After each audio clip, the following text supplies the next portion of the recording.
EWA Radio, the official podcast of the Education Writers Association, and I'm public editor Emily Richmond.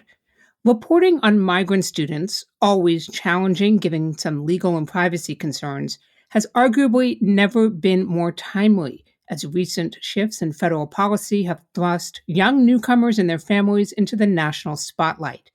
Today, we're going to talk about how reporters can take a thoughtful approach to their coverage, especially if they're in a community seeing an unexpected influx of newcomers to its public schools. Joining us to help us do that and making her EWA radio debut is Nereida Moreno, an education reporter covering Chicago's youth, public schools, and students in public and private schools for WBEZ. Nereida, welcome to EWA Radio. Thank you for having me. Let's start with some basics. Chicago has seen some declining student enrollment in recent years, but it's still the nation's third largest school district. How many of those students right now do we know? Is it possible to tell? Are those newcomers and are what we would classify as migrant children? Well, so it is a little hard to say exactly how many of those students are migrant children because the district just isn't releasing that information. We know that the district has lost some 80,000 students over the past decade, so they really have been bleeding enrollment. And we know right now that at least 5,300 new English learners enrolled throughout the last year, which is about 2,000 more than enroll in a typical year. So that gives us some sense of the numbers, right? But some officials have said that this could be a way to sort of bring those enrollment numbers back up. But, there's also a lot that goes into that as well. I want to talk about some of these migrant families that are coming in. There are plenty of headlines that Chicago's public safety net is struggling to meet their needs. What's driving the influx? Where are these families coming from? So Chicago has welcomed about 15,000 migrants since last summer, and a lot of them are coming from Venezuela and other Latin American countries. And I'm sure you've seen the headlines in the news about Republican-led states like in Texas and Florida busing people to Chicago because it's a sanctuary city, which just means that the city isn't going to ask about your immigration status, and they're not going to disclose that information to authorities. They're not going to deny you services based on your immigration status. So I've heard from just a lot of advocates and also interviewing migrants who have come here recently that, along that route coming from Central and South America up to the US, they've met a lot of people along the way who say, listen, Chicago is a land of opportunity. There are people there that are going to help you. And so if you're looking for somewhere to land, that might be a good place to start. What was fascinating in your reporting is you noted one father who said, they got there in June and he's just basically been counting the days till school started because until he knew his children had a safe place to go during the day, he simply couldn't even look for work. And it was interesting to see that highlighted, that connection between new immigrants coming to a community, wanting to contribute, wanting to support their own families, but the schools being an intrinsic piece of that puzzle. Oh, absolutely. I mean, we know obviously that a lot of these kids are really young and they're still at an age where they can learn English really easily. And if these families are wanting to settle here, that's going to be a really big part of it, is getting them enrolled in a school. But then that's a little tough too, because they're struggling to find permanent housing. So if you're living at a shelter and you enroll your kid at a school that's nearby, chances are you might have to move. And so yeah, things have just been a little complicated on that front. Some of this does seem to be about relationships, communications, connections between the schools and some of those social service agencies that are providing, as you said, housing. I mean, you talked about in one story, I thought it was really important that someone mentioned, how do you expect a kid to be alert and awake in the morning when the shelter may turn on the lights at 5 a.m. and say, okay, everybody up and out? And it may have been very difficult for kids to fall asleep until very late, so they could be showing up to school tired. Mm-hmm. It's hard to understand or to overstate, I guess, the things that they might have witnessed on their trips to the US. Obviously, it's not a monolith and everyone has made different treks here. They have different paths, but there's definitely a lot of trauma involved. And so I've talked to parents who are just concerned about that. Yeah, we want them to be in school. Obviously, we need them to be settled and we want them to do well. But then also they need so many other sort of social support services just to make it through the day. It's just unimaginable the things that they saw. And I'm sure that is impacting them greatly. It does sound like there are some opportunities here for public private partnerships to provide that support. Where are you seeing evidence of that in Chicago? Who's sort of stepping up? I've talked to migrants who have come here and, they don't know where to go. They don't know where to start. They're in a new country and they don't speak the language. So a lot of volunteers and community groups have taken up the cause themselves. And like I met a group of teachers, I think it was like 40 or 50 teachers in a group text who are just ready to respond to anything. They're volunteering at like donation centers. They're taking people to their immigration appointments. They're helping tutor some of these kids. Everyone is just sort of stepping up because there's such a high volume of people, and it can be hard for them to know where to start. So people have really just been pitching in, and it's been nice to see. Are there some misconceptions about migrant students and their families you'd like to dispel, or maybe even encourage other reporters to avoid reinforcing or repeating? Well, so it wasn't too long ago that I would see reporters, people that I admired, using the term like illegal immigrants on Twitter and other social media sites. And luckily we have moved away from that. But there are other things I think that people really need to consider when they're reporting on undocumented people. Just being aware, I guess, of the risks that come with doing these stories.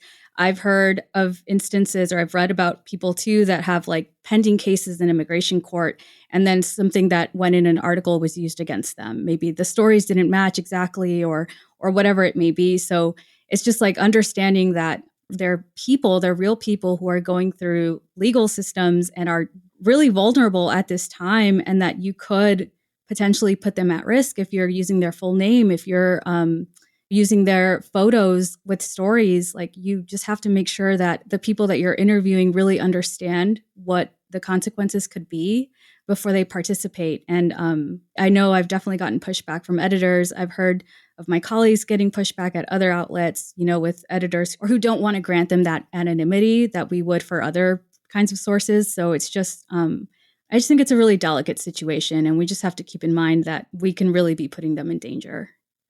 I'm wondering, have there been any moments that you sort of learned from something that you did that you wouldn't do again? I mean, I'm thinking I'll share an example. I covered the Las Vegas public schools for nearly a decade, and certainly there were many undocumented families, but there were also families where English was not their first language. And there were times when I would go to interview a parent, and a younger child in the family would step in and serve as sort of the de facto interpreter for their parents. And I realize now the onus should have been on me to bring an interpreter with me to make the parents as comfortable as possible and not put a child in that position. I'm wondering if there have been any experiences you've had you could share. I guess I would say, just with this most recent story I did, as I was preparing for this interview, I went back and I read it and I looked at all the photos, and I started to get a little nervous. Did I use too many details? Should we have not used their photos? And I did talk to them about it, and we had many, many conversations about what the consequences could be and what it means for them to be public with their story. And they were all on board. And the mother that I interviewed, Carolina, was very adamant about wanting to share her story, wanting people to know what they went through. And she didn't want people to be scared to speak out. So I think like that to me is a learning moment, because I'm still thinking about it. I'm having conversations with some friends of mine who also have covered immigration stories. And I'm not sure that we really should have used their images because they have cases pending. So I don't know. It's just you're constantly evolving and having to learn as we're moving through this beats. You go out and interview families and sometimes very young children who are in vulnerable situations and emotional situations. And I'm wondering how you build trust with them so quickly. Well, it doesn't happen very quickly. It takes a lot of time and a lot of effort. With this family that I interviewed recently, the biggest thing has always been like showing up in person and making sure that you're in constant or in regular communication with them. You don't want them to worry or to be nervous about what you're doing. Like, you want to make sure to answer everyone's questions. But with kids, especially, the little boy I interviewed named Abraham, he was so shy. And he did not want to talk to me the first few times I showed up. He would just hide behind his mom, which I totally understood. And I wasn't going to push it at all. I tried to be friendly. And I think as he saw that I was sort of establishing that relationship with his parents, then he would open up a little more. I would meet him up by their school. And then I noticed that after school was usually when he had already been interacting with people. And then he would open up a little bit more. But it took a very long time. Can you give us a sense of what it's like on the beat in Chicago? Are you allowed to just sort of linger outside of school and try and talk with families, or do you have to go through a PIO? What are some of the access hurdles you face? It is a little tough to cover Chicago public schools these days. So, typically, for any story, if we're going to be in a classroom or if we're going to be on campus, Chicago Public Schools does want us to go through their communication office. And in fact, like teachers, principals are not allowed to talk to us unless they get explicit approval from that media office. But they can't stop us from talking to people outside. And so that's sort of like what we would do. I go through the union a lot to try to find teachers who are more vocal union participants. And so they're less, they're not as worried about retribution from the district. But it has definitely been a challenge. I will say, even with, again, this story I keep referencing that I did, the back to school story on Carolina and Abraham, there was one point where they texted me and said, "Hey, we're being bused to a school to enroll. You should come. I think like this is it." So I ran down there, and when I got there, apparently it turns out one of the school employees had instructed the migrants to not talk to media. They said it would not be in their best interest and that they could get in trouble. And so they took that really literally. They're like, "Wait, in trouble by the district? Oh, then we shouldn't talk to you anymore." And it took so much time to then circle back and convince them like, "Hey, listen, no, that's absolutely not true. They cannot stop you from talking to us. And they can't stop you from sharing your story. That's not their role. You're not their employees." So we've had to have conversations with the district about just making sure that everyone knows that everyone is on the same page and that there aren't those issues anymore. What advice do you have for reporters who may be looking for sources on these kinds of stories without being able to go directly into a school or potentially into a public shelter? I mean, I think the best thing that you can do is, in that case, just go through community groups or other sort of types of social service organizations. For me, it was easier to show up in person, and so for them to see you, to see your equipment, and for so that you could explain exactly what you're doing. I think it's really hard if you can't be there in person, but I mean, to start, that's sort of what I do anyway, is I'll look for the groups that are sort of working on this issue and just say, "Hey, like, can I meet with a volunteer? Can I meet with other people who are working on it?" And then as they get to know you, then they feel more comfortable like making those introductions with their sources. It sometimes feels to me like there are peaks and valleys to stories about migrant children. We'll get a peak when there may be a big headline. For example, you mentioned Governors Abbott and DeSantis sending busloads of people to different cities, people who are often unaware of what was actually happening to them and being used as political pawns. And then we sort of see this it dip down into the valley where people sort of become anesthetized to the crisis, if you will, and a little bit of compassion fatigue. I'm wondering if you see those peaks and valleys in response to your coverage? In response to my coverage, that's a little tougher. I would say that when I worked at the Chicago Tribune, this was right around the Trump administration era, I would definitely get a lot more feedback from our readers, and I would get some really nasty, sort of xenophobic, racist, terrible messages from people who were just like, "Send them back. Why are you trying to paint these people in a sympathetic light?" I've noticed that I don't get as much of that anymore in my position at BEZ. So I'm not sure if that's like the best indicator of what the public or how the public is responding to these stories. I know that definitely in other newsrooms, I've gotten pushback from editors who maybe, are tired of the story and would rather us focus on other things. But it's such a huge story in Chicago and it's impossible to ignore. So I do my best. Like when we were planning our back to school coverage, I said, "Listen, this is important. It is impacting a lot of people and it's not stopping. So I think that we need to stick to it.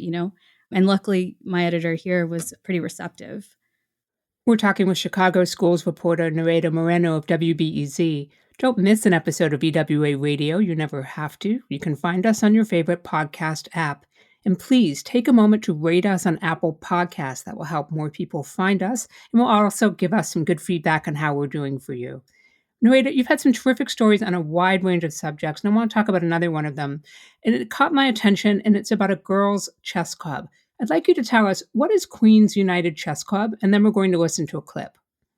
Oh, yes. So Queens United Chess was started by these two high schoolers on the North Side, these two girls who told me about their experience growing up playing chess. And they were saying, like, sometimes we're the only two competitive chess players in a given tournament that are girls. And so they really wanted to change that and start educating even the youngest girls on a campus, and to get them to start playing chess early so that they could stick with it through high school and hopefully beyond that. They were absolutely fantastic. Some of the cutest kids I've ever interviewed in my life. Well, we're going to listen to just a minute from that story. Maggie leads a separate class of 3rd and 4th graders gathered across the hall. They're calmer than the 1st and 2nd graders, but more competitive. I can't wait to play other people and learn their strategies and what they know. I want to use their knowledge against them. That's 8-year-old Ellie Margvelashvili. She learned to play chess from her grandfather. Playing chess kind of brings me back to him, kind of, since he lives all the way across the ocean in Georgia, Eastern Europe, because that's where my family's from. It just helps me get away from everything. Think, this is a whole other life, and I'm controlling it. Today, Ellie plays a friendly game against her classmate, Anaya Tucker. They've been taking lessons since February. The queen can do anything in life. That's kind of like us. That's Anaya. She turns 9 next week and looks forward to competing in her first chess tournament in May. Anaya enjoys the game and wants to teach more of her friends how to play, but she's also motivated to win. It's Women's History Month, so if someone says that girls can't do something, I'll prove them wrong. I'll if it's basketball, I'll play 1-on-1 basketball on them and beat them. If it's chess, I'll play 1-on-1 chess with them and beat them, Okay, Nereida, first of all, if nothing else, this story implodes any conceptions people might have about 8-year-olds because Yes. It's just superb. I loved everything about the story, but these voices are fantastic. Oh, thank you so much. They were so impressive. And those two girls, they're best friends and would just play off of each other. And I was really kind of taken aback by just how smart they were and thoughtful they were about, these issues. It was really great. What I really liked about this story was it was about girls and empowerment, but it also included the voices of students who, some of them were newcomers to the US, but that wasn't the default angle of the story. It wasn't necessarily these students are in crisis. It was more, here are students who are fully part of the Chicago public school system, and look at all that they're giving back and all of the incredible things that they're doing. Yeah, exactly. Really, I tried to just focus on to do a story that was just about the joy of chess and what would compel these kids to sort of learn this game that I've always been intimidated by myself. I've always wanted to learn how to play chess, but now that I've seen them in that classroom, I just might. But yeah, it was just really, really encouraging how well-rounded they were and how it wasn't like a sad, tragic thing that this girl was describing, that chess reminded her of her grandfather who lives abroad. It made me kind of sad, but she was like, no, it's totally fine. I love him and this brings me closer to him. And so it was really just a sweet moment. As a radio reporter, what are some of the ways that you set scenes? I'm thinking about the sound that you bring in, but then also you have to take over sometimes and describe what you can't capture orally. That's right. I'm a newer radio reporter in the sense that my background was in print and I was a producer on a talk show for a long time, but capturing those scenes has been such a learning experience for me. I've made a lot of mistakes in the field where I forgot to press record or, maybe I wasn't thinking ahead about what I needed to capture to tell an audio story.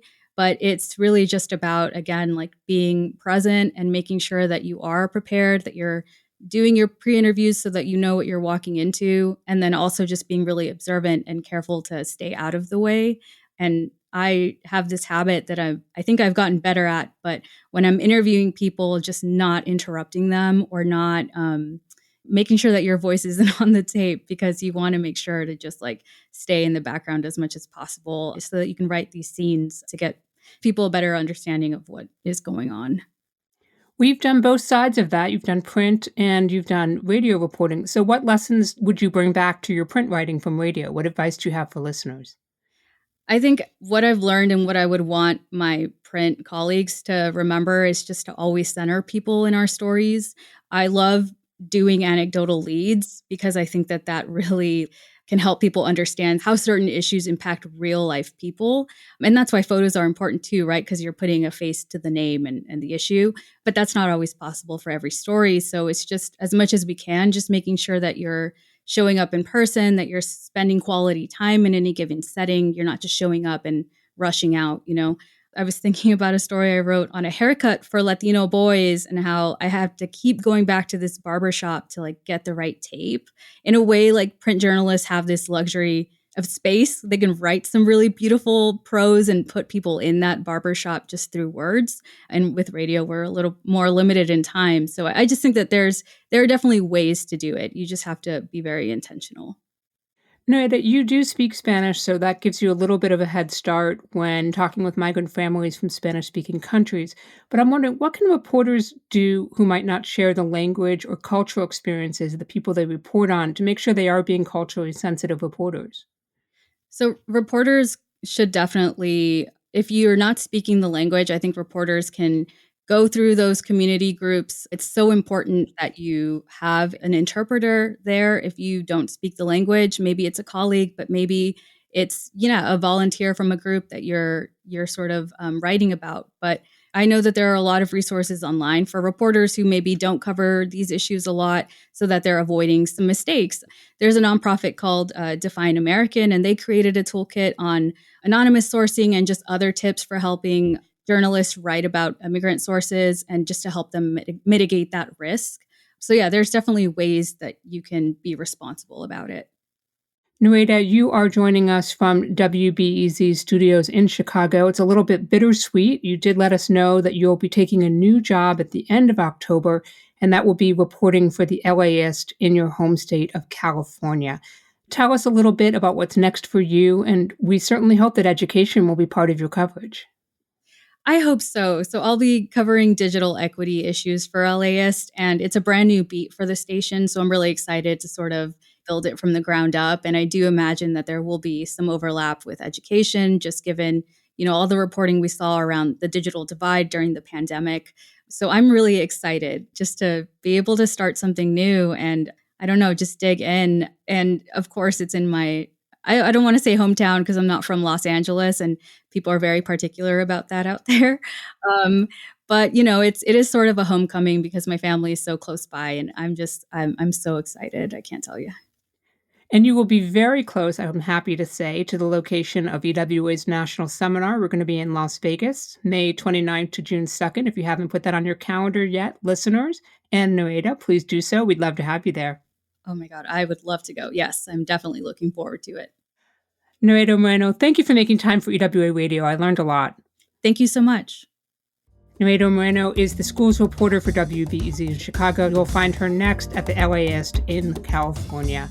That wraps up another episode for us. If there's a story or a reporter you want to learn more about, drop us a line with radio@ewa.org.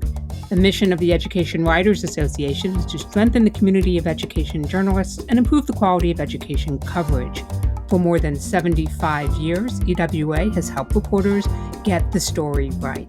Have a good week, take good care of yourselves, and thank you for listening.